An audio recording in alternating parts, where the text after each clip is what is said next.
Knock Madness by Hopsin, another Funk Volume artist.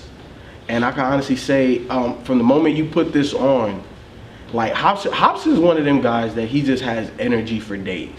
And the first half of this album, you definitely feel that energy, that vibe that he gives off. And I like when Hopsin is like that because like I feel like that's his comfort zone.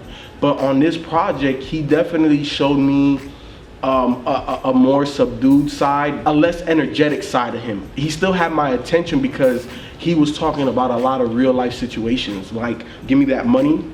I thought that was interesting. You know how like, you know when you make it and people perceive you to have some dough, everybody's always asking you for some money. Oh yeah, I'm gonna pay you back. I'm gonna pay you back, and you know they don't.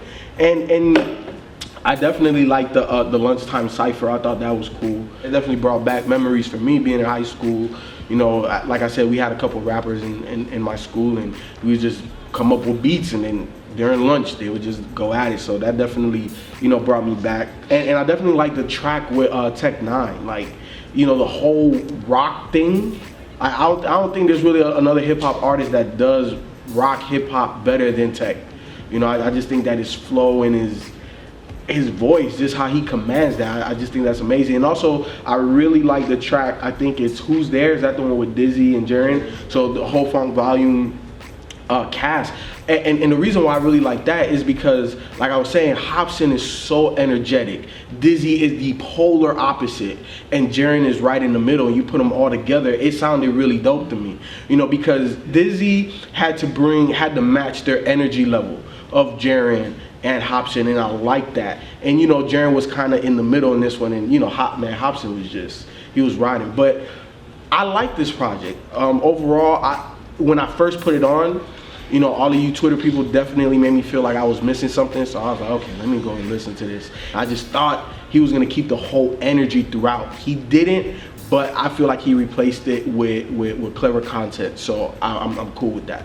I actually thought this was my least favorite Funk Volume project that came out this year, because he had like one of my favorite songs on here, which was Hip Hop Sinister, followed by my least favorite song on the whole album, Good Guy Get the Last Laugh, or Good Guys Get Left Behind. Yeah, like that one, and then Lunchtime Cypher, which was followed by Dream Forever. It was like my two favorite songs were like sequenced right next to my least favorite songs in the album. I thought it could have been sequenced a little bit better. This project was like kind of hit and miss. It just pretty much sounded like he was so bitter from not getting ass throughout this whole album with the love. Like,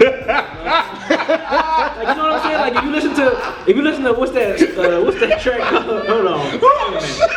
If you listen to I should have fucked you when I had to change. Yeah, Still Got Love For You. Still Got Love For You. So B, you never been in that situation before? Hell no, been in that motherfucking situation. I can't answer that for B. About, man. Shit. Girls been in that situation with B. Because B, come on, man. You better ask somebody. I'm just saying this song, he just sounded like. I'm just saying this song, he sounded real bitter and just like kind of complaining about that. I'm glad he kind of took me into what he's been going through since he's been so-called being famous in the rap game and everything. Like, you silly man. Including not getting coochie. I mean, just for them songs, I'm like, damn, dude. I mean, that's what I picked up from. I'm like, damn, dude, you sound like bitter as hell. But I thought this project was cool. Like I said, it was my least favorite Funk Volume release that came out this year. I thought it was okay. It had some good hit or miss songs. I thought the production was fairly good. I think he matched his production level, you know, stepped up his production level from Raw.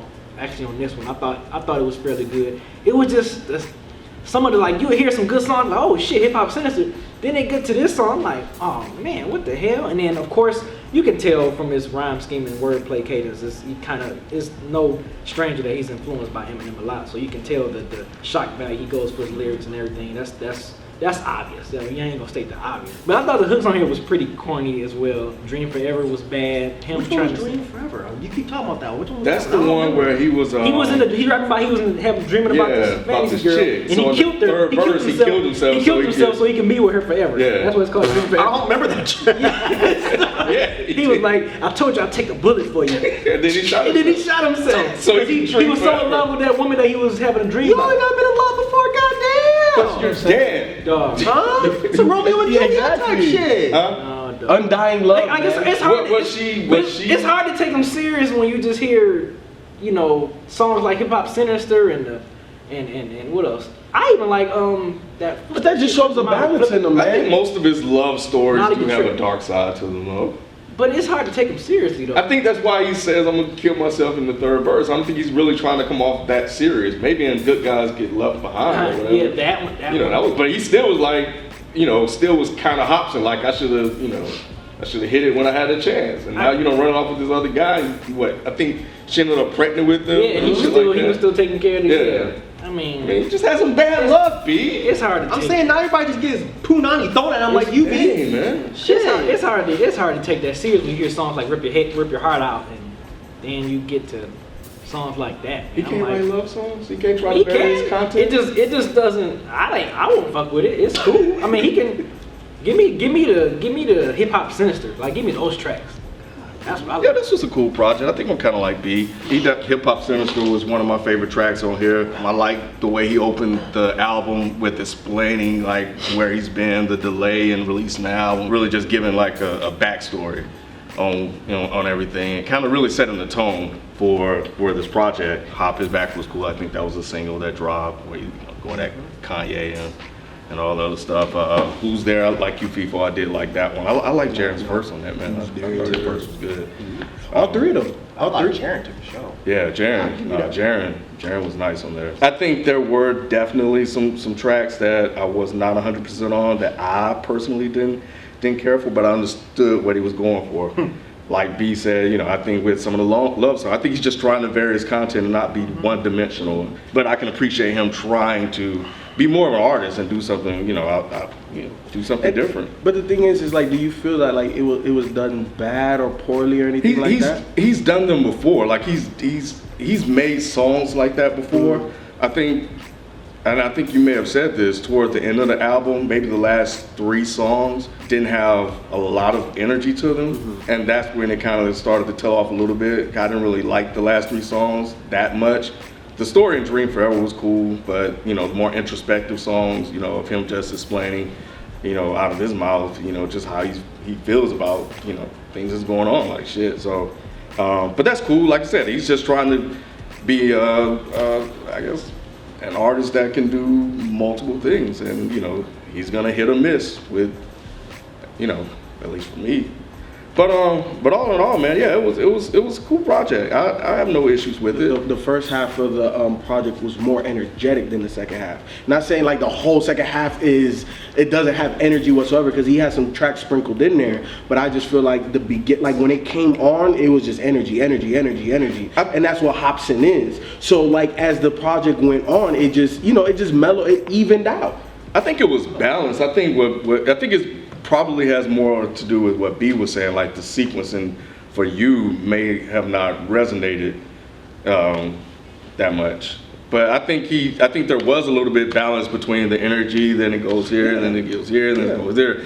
What I'm saying is that the last 3 songs were kind of Too mellow. Yeah, too It wasn't a good mellow. finish. Yeah, and that's it. So that's where it kind of fell off for me. But were they overall bad songs? No, I think we got a chance to hear what Hobson is, you know, what Hobson's feeling, and I was cool with that. I mean, he's been gone for a minute. You know, he hasn't released a project in a while, and he made the cover and all this other stuff. So he wants to put out something. He wants to give the people stuff. He wants to give people a little bit of everything because they've been waiting for so long. So it's all in all, man. Yeah, I like the Lunchroom Cipher. I thought that was cool. Hip Hop Cinema was probably my favorite song on there. Jaren was dope. I think all the features were pretty good. I was surprised at the singing though. I didn't. What you singing? He was, yeah. He's always done that. Yeah, I guess I just never knew it was him then. Okay. I didn't maybe, but yeah, but it was a lot of it on here. He did a lot of singing. But yeah, overall, I think he put out I liked it. I like this project. I thought it was really good. I thought it was gonna be whack, to be honest, because of all the stuff that he was putting out, all the press he'd been releasing about changing his morals and how he was talking to God. I was like, man, Committed suicide. I didn't hear anything about it. Yeah, he was talking. Suicide. He said Hobson? it on Twitter. He said it on Twitter. Yeah. You sure you're thinking of Childish Gambino? Nah, it Hobson was said he was gonna commit Yeah, suicide? He said something. He had something about the label and then something about suicide. Yeah. I didn't see that, but Go no. ahead. If I saw that, I might have got more hope for the project. But no, it was all the I thought he was gonna be another Christian rapper because he was talking about all these morals and shit. And I was like, oh man, God, I don't need this. But I'm glad I was wrong. Hopson's always been one of those guys that always has really, really, really good songs, but he cannot compose an album that way, like a good cohesive album. Like Raw was good, it had great songs, but as an album, it didn't have a very cohesive feel. And I feel like with this project, I thought he did a great job of making a cohesive album. As far as, you know, the first half and the second half and the energy thing goes, I do agree the last 3 songs were a little bit off, but I mean, Tears of Snow wasn't a very energetic song. Like, I think that he mixed those songs that B might not like in with the songs that B did like, because that's what you do with a cohesive album. You sprinkle those songs in, because if he made the first half all songs B would like, and then the second half just all these like girly songs, it just comes off like awkward.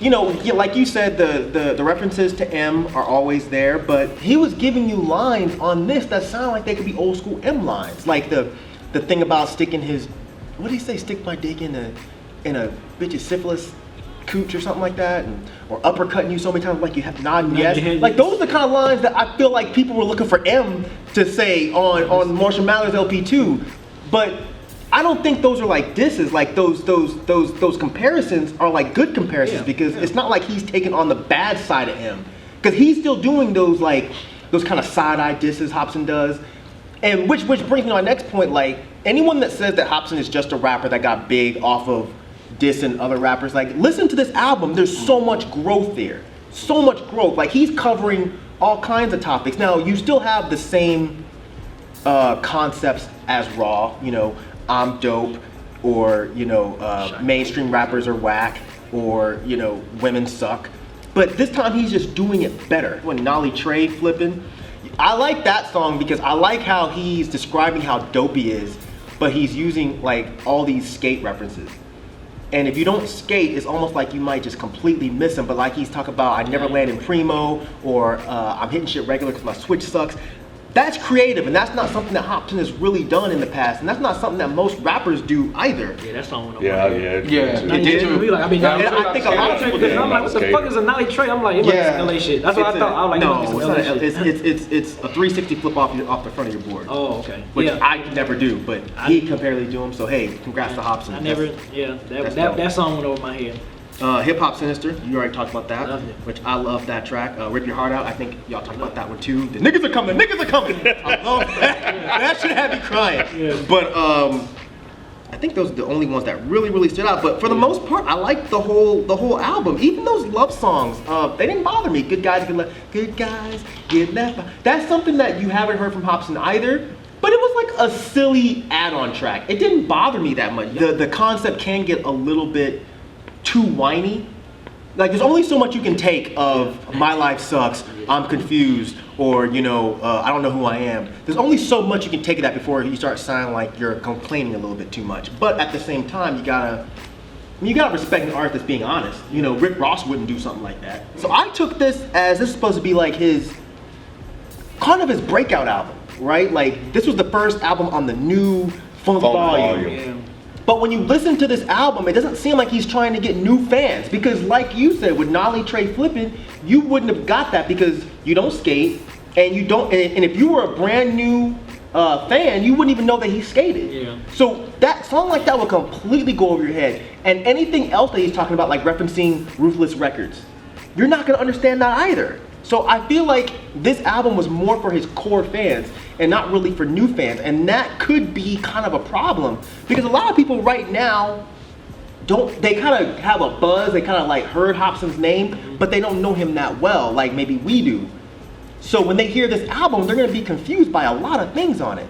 But that's a very small And flaw. it's funny you said it, because I think that's what I remember when we talked to him. He was saying that he want this album to be for his like core fans. Did he say that? Yeah, I remember he Okay, was saying, well, I want this album. I want my core fans to be like, yes, this is the Hopsin that we love, and blah blah blah. So I think he was, like you said, I think he was going for his core fans, his diehard fans. Well, if that's what he was trying to do, then I think he accomplished it, because this was the album that I wanted to get from him. I didn't have any real issues with this album. I liked the hardcore.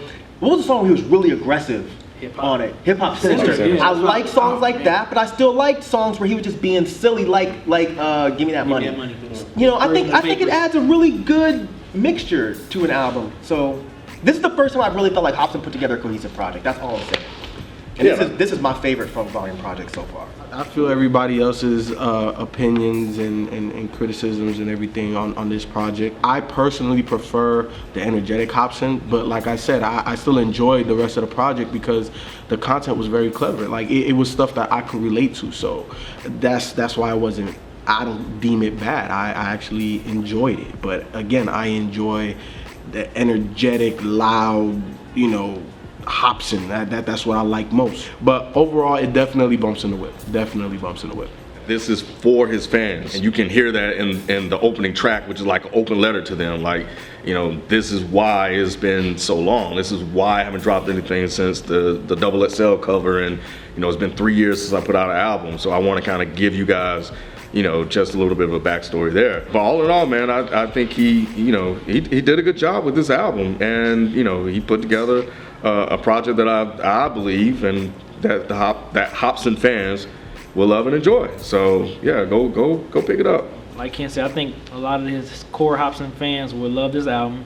I just like the more hip hop sinister. Like, give me stuff like that. That's just me personally, it's just a preference. But all the little sprinkled Tear Snow and Dream Forever and all that stuff. That's just I wasn't really feeling all that stuff. It kind of messed it up for me when you have those favorite songs and then you got those songs coming right after the next. But it was a cool project. I still enjoyed it. But that's all I got to say. I think this was a great project. This was what I wanted Hopsin to do. I wanted him to show that he's not just a one-dimensional rapper. He's not just this punchline rapper. He's not just this guy that goes at mainstream artists. He's a guy that can actually put together a project. And I'm glad he took his 3 years and did what he had to do to make sure he gave you something that was better than his last project. But I do think this was better than Raw. Actually, I think that this was Raw just composed better, because like I said, it was the same concepts, the same ideas, just better songs, better production, him rhyming better. So yeah, that's really all I gotta say. I think that he did a great job, and I'm glad that he is becoming a real artist and people are actually noticing that. Just go buy this shit, man. Pick it up. Support Hopsin, support independent music. I'm not saying support, but yeah, pick it up.